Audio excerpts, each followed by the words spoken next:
Hello everyone, welcome to the fifth lecture of differential equation. In the last class, I told you about second order linear homogeneous differential equations and how to solve those differential equations, and gave you some assignments based on linear ordinary differential equation and also the second order differential equation. Initially, I told you that we will see all the applications of this differential equation in various fields of physics once we complete the course. But I think it is better if we discuss the applications as we move along with different chapters, right?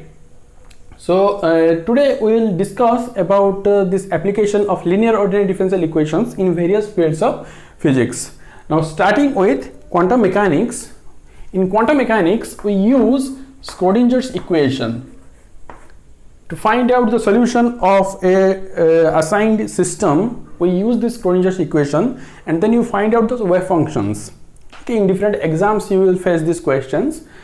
So the general form of this Schrodinger's equation, you write down I h cross dou psi by dou t is equal to E into psi. Now, to find out the general form of this psi, we can use the separation of variables method and take this psi to this side and all the terms to right hand side. We will get d psi by psi is equal to E by I h cross dt.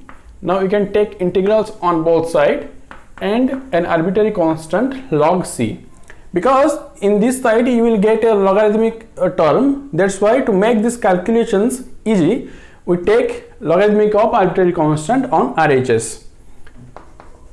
By integrating, we will get log psi is equal to Et by I h cross plus log c. You know the properties of logarithmic. We will get psi is equal to c e to the power Et by I h cross. Now let's take an initial condition at t is equal to 0, psi is equal to psi naught. If we apply this condition here, then t is 0, so this term will give you 1 and psi is psi naught, so c will be equal to psi naught. That's implied c is equal to psi naught. By using this condition here, we can replace this boundary this arbitrary constant c as psi naught e to the power Et by I h cross. This is the general form of wave function. If you want to convert it into if you want to take I to numerator, then just multiply minus I and cancel this. You are familiar with that equations more, so I am just writing it down here. Multiply I in the numerator and I in the denominator, we will get psi naught e to the power minus I Et divided by h cross. This is the general form of this solution. Now let's discuss some more things about this state. This is called a stationary state because in this case mod psi square will be constant. What is this mod psi square? The mod psi square is the product of wave function with its complex conjugate.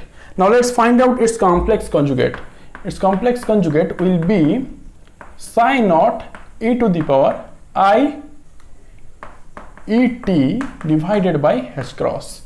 Now if we find out psi star psi is equal to mod psi square, this will be equal to, here we have e to the power minus It by h cross and here it is Eiet by h cross. By multiplying, these two terms will be cancelled, so it will be e to the power 0 and e to the power 0 gives us 1 and psi naught product of two psi naughts will be psi naught mod square. This is a constant, so this probability density becomes constant. Whenever you will get this kind of solutions, these solutions are called stationary solutions, right? You will learn more about in quantum mechanics lectures. And let me take the second application from nuclear physics. I have already told about this application and you have also done some problems on it. Here I have taken nuclear physics and you have studied about this radioactivity law. Radioactivity law gives us dN divided by dt is directly proportional to minus of n, or minus dn by dt directly proportional to n. That is, rate of decay of a sample is proportional to the number of particles present in that sample at that moment. Okay, so why negative sign? Because the number of particles are decreasing. If you take a time interval, the final number of particles will be less than this initial number of particles, and when you subtract this initial from final, you will get a negative value. So we are taking a negative sign here. Now we have to remove this proportionality constant. We can write down dn by dt is equal to minus lambda n. Now use separation of variables here. This becomes dn by n is equal to minus lambda dt. You can integrate both sides with an arbitrary constant, that is log c, and finally we can write down, I am skipping some steps here because this is the same step. I have already done these things. So here you can write down c e to the power minus lambda t, and applying this boundary condition at t is equal to 0, n becomes n naught. You can write down, you will get the value c is equal to n naught, and finally you can write down n is equal to n naught e to the power minus lambda t. We have used this relation by finding doing all these formulations. We have find out this differential, this solution, and applying this we have done some problems also. Okay.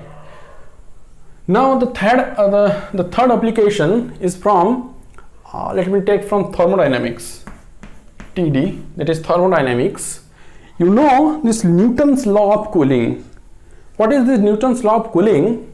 Let's say we have a body here at temperature capital T, and the temperature of this surrounding is T naught. Let me take this surrounding here.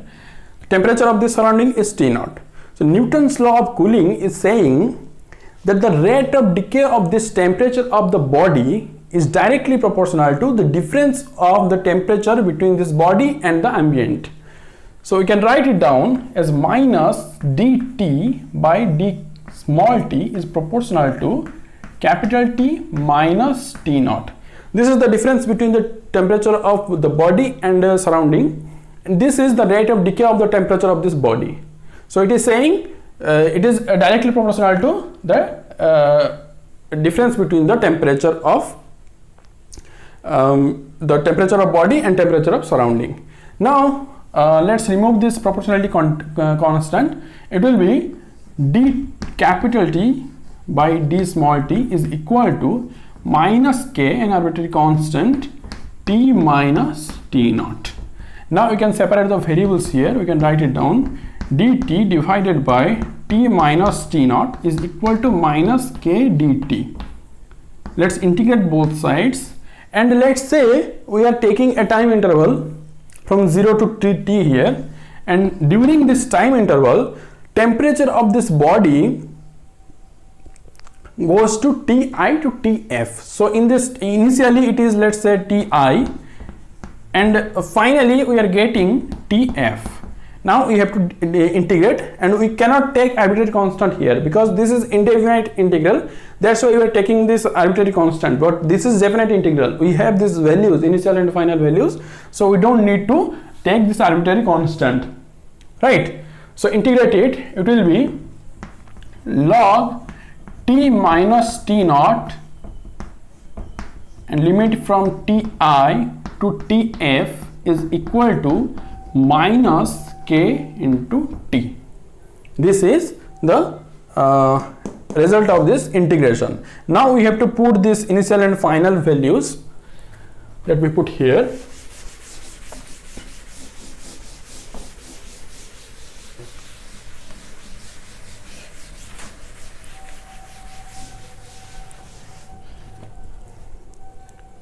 So by putting this Tf value, you will get, this is basic mathematics, you can see log Tf minus T naught minus log Ti minus T naught is equal to minus Kt. I can skip some steps, but I think some of you may not understand. That's why I am doing all the steps, right? So you know, whenever there is two logarithmic terms and there is minus sign in between them, you can divide these two terms, this becomes log Tf minus T naught divided by Ti minus T naught is equal to minus Kt. And if we take this negative sign to this side, this denominator becomes numerator and this numerator becomes denominator. So finally we can write down log Ti minus T naught divided by Tf minus T naught is equal to Kt.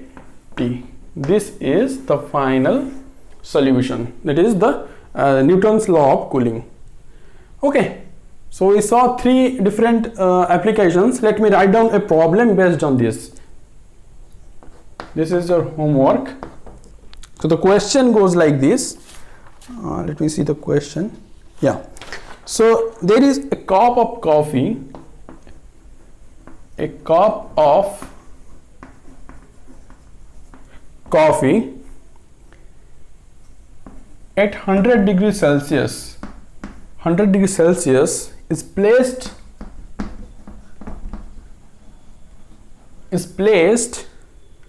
on the table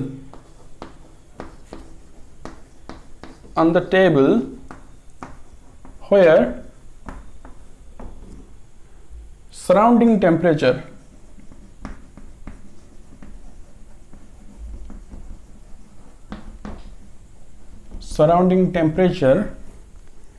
is 20 degrees Celsius, and if it takes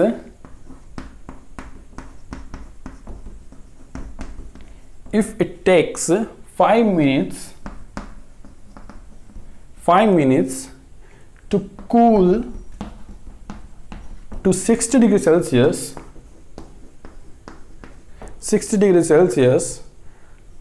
then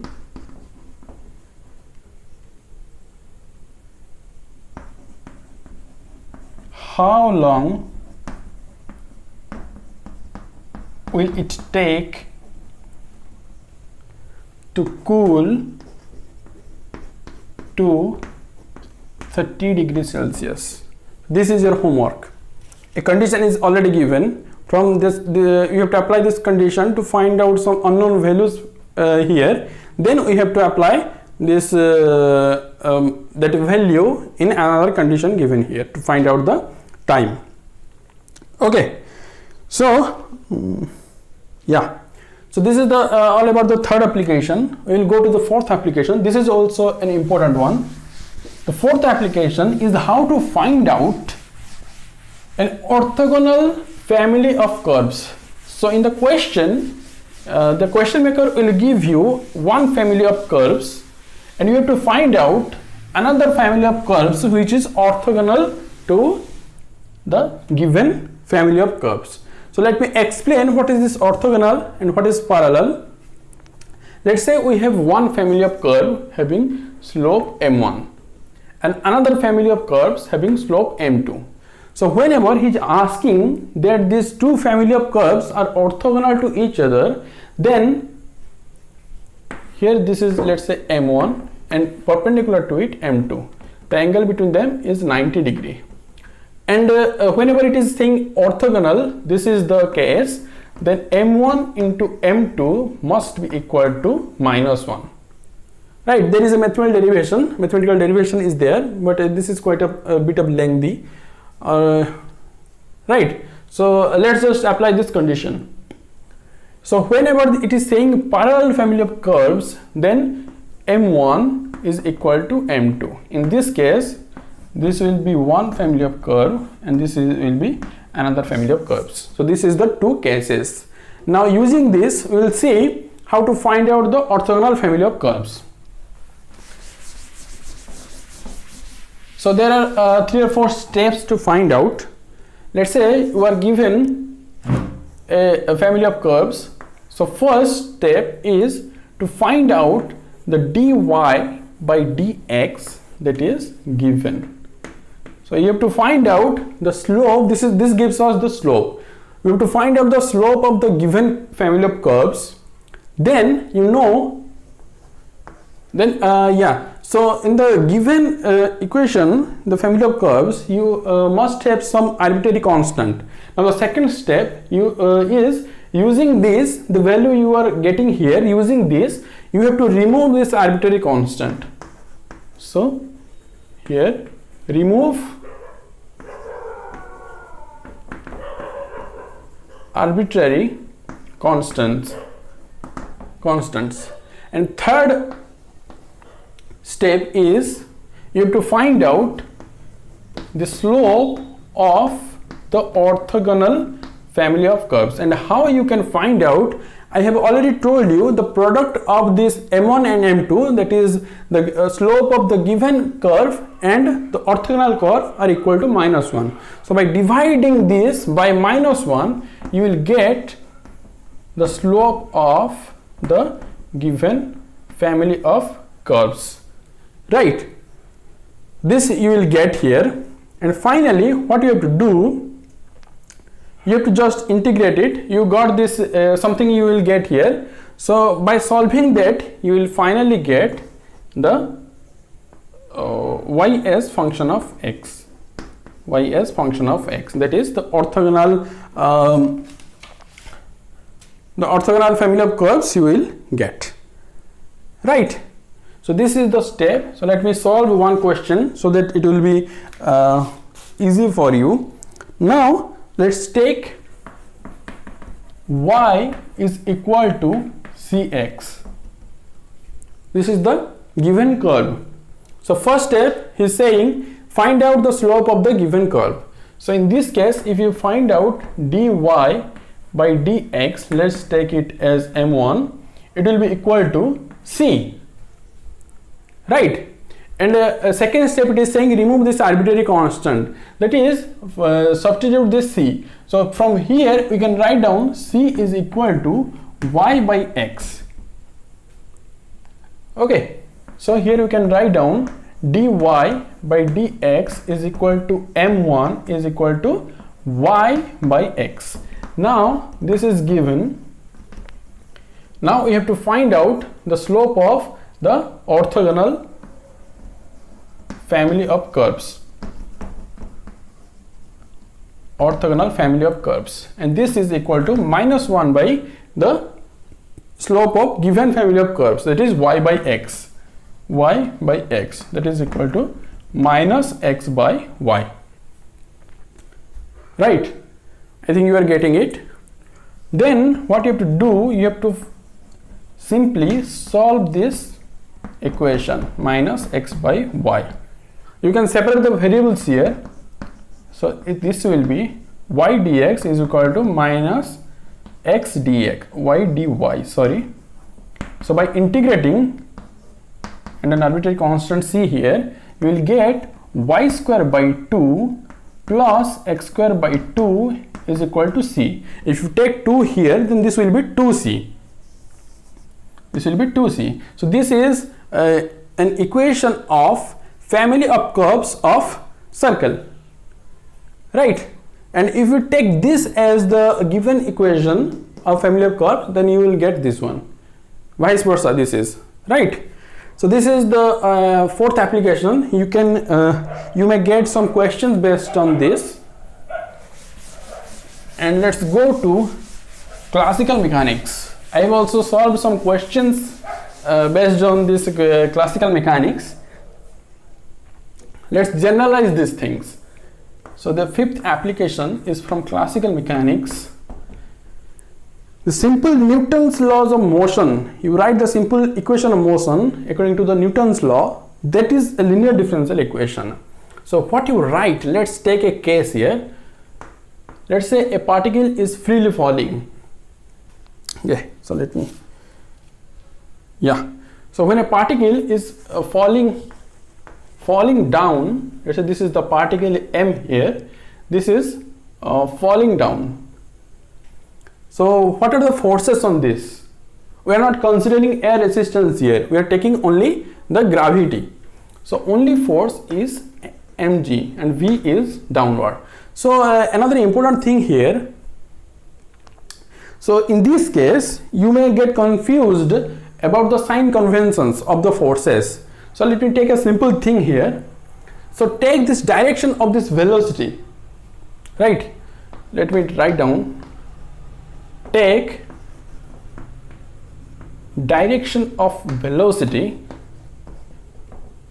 as positive, and taking this as reference, the forces along this direction you will take as positive, and forces opposite to the direction of this velocity you will take negative. This is the simple case. Okay, so let's apply here. So the velocity is downward, and this force, this weight is also downward. So the Newton's law of motion is telling us F net is equal to ma, and the only net force here is only the weight. So replace this becomes mg is equal to ma. Gets cancelled, so you can simply write down dv by dt is equal to g. Now separate the variables here. You will get dv is equal to g dt. Taking the integral here, let's take a limit. Let's say the initial velocity of the particle is u and final velocity is v, uv, and initial time is 0 and final time is t. And there is no need to take arbitrary constant because this is definite integral. We are taking the limits, high and low limits. So this will be v minus u is equal to g into t. And here you can write down v is equal to u plus gt. This is the solution to this Newton's equation. Now let's take the opposite case. Whenever the particle is moving up, the velocity is along up direction and weight is downward. So according to this sign convention, the velocity is upward, so all the forces that directs along upward we will take as positive, and the forces opposite to the motion of the body or the velocity of the body will take negative. So here we will take the same formula, m net is equal to ma, and in this case we have to take negative sign, minus mg is equal to ma, and we can write down dv by dt is equal to minus g. And again we can write down, separate the variables and write down dv is equal to minus g dt, and take integral 0 to t and here u to v. So finally you can write down v minus u is equal to minus gt, and v is equal to u minus gt. This is the final velocity, right? So I showed you the applications in case of this falling body and going upward, body while going upward. So now your homework is to find out the velocity for two cases. The first one in the presence of air resistance. So you have to find out the both cases. Find v by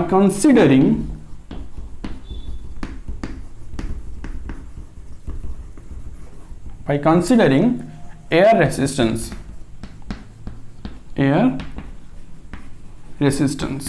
So basically what you have to do, while the body is moving downward, this air resistance will be upward.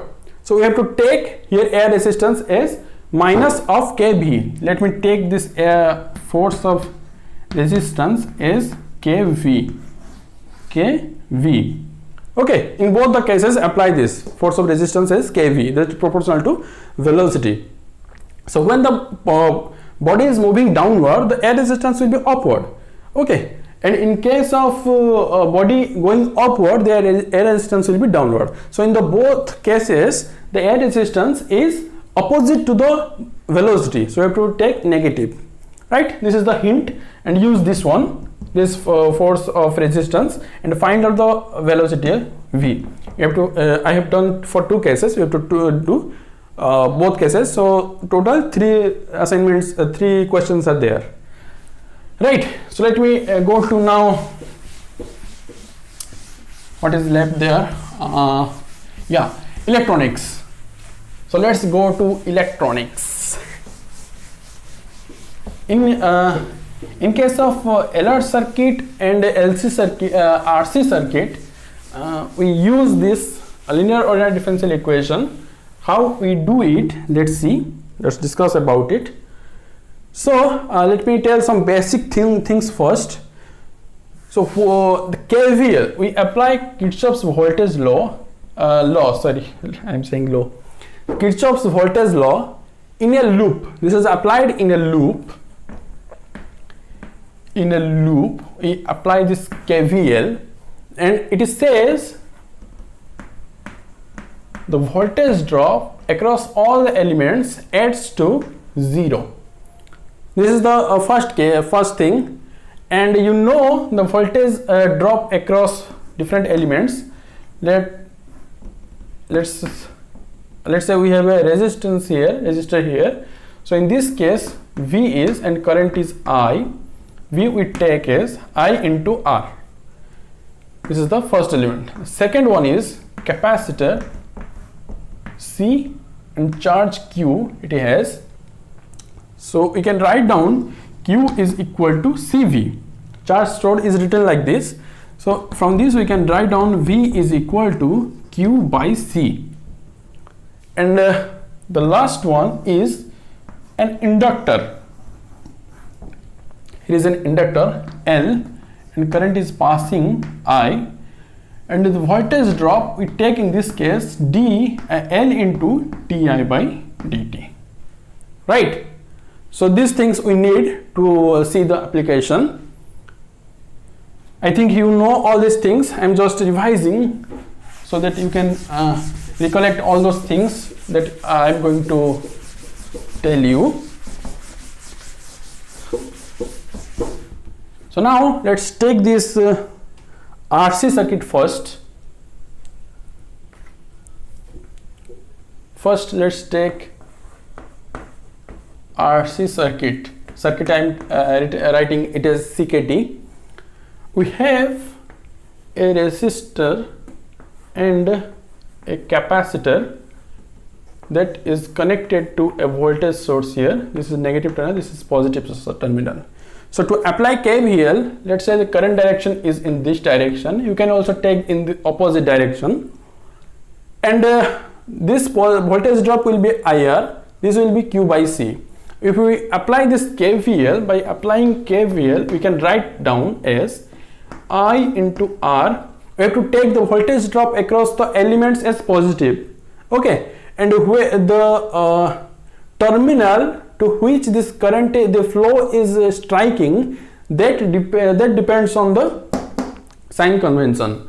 So if the flow of this current strikes to the negative terminal of the battery or the voltage, then we take this voltage as negative, and if the flow is striking the positive end, then we take this as positive.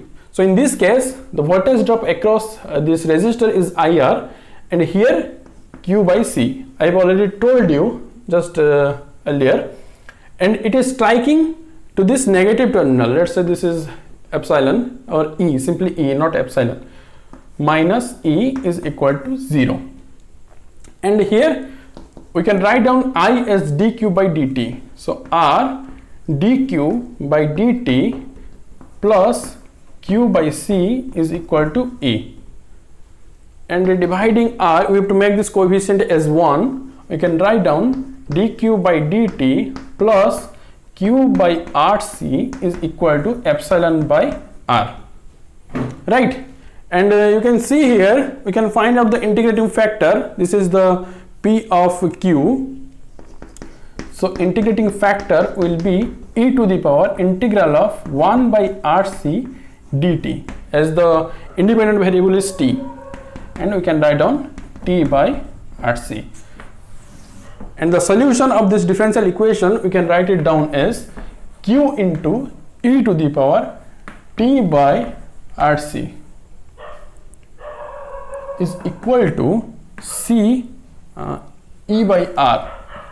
E by R e to the power T by RC dt, integral of this one plus an arbitrary constant C1. Right?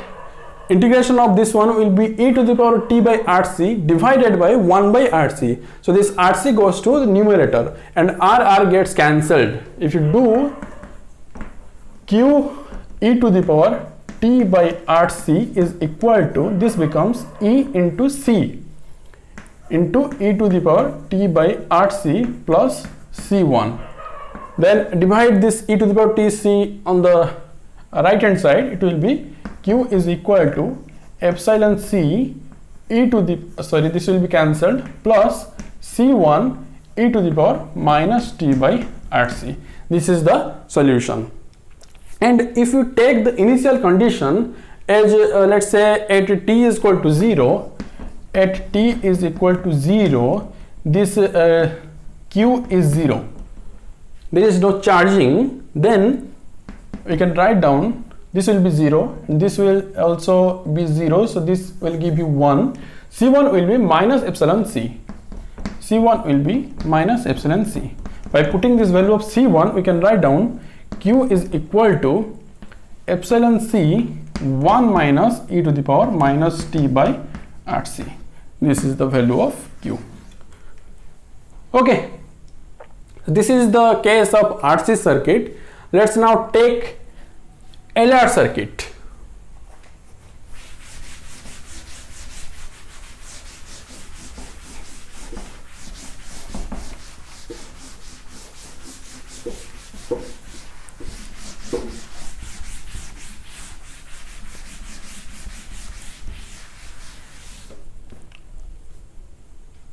Let's take LR circuit. In this case, there is a resistor and there is an inductor, and these are connected to a voltage source, negative, positive, E. This is R, this is L. So the voltage drop across this R resistor will be I into R. If we take this current flowing as I, let's say this is the flow of current, we are assuming this. You can also take current in this direction. If you take in this direction, then this will be positive and both will be negative, because if we are taking positive, negative, positive, negative in previous case also, right? So if you take the flow of current here, this will be positive and this both will be negative. So the same result will be you will get, right? Now if you write down, then you can write down the KVL here. By writing KVL, it will be I into R plus L di by dt is equal to E, or minus E is equal to 0 and I am writing as E. Then divide L everywhere, so it will be di by dt plus I R by L is equal to epsilon by L, E by L, sorry. And find out the integrating factor here.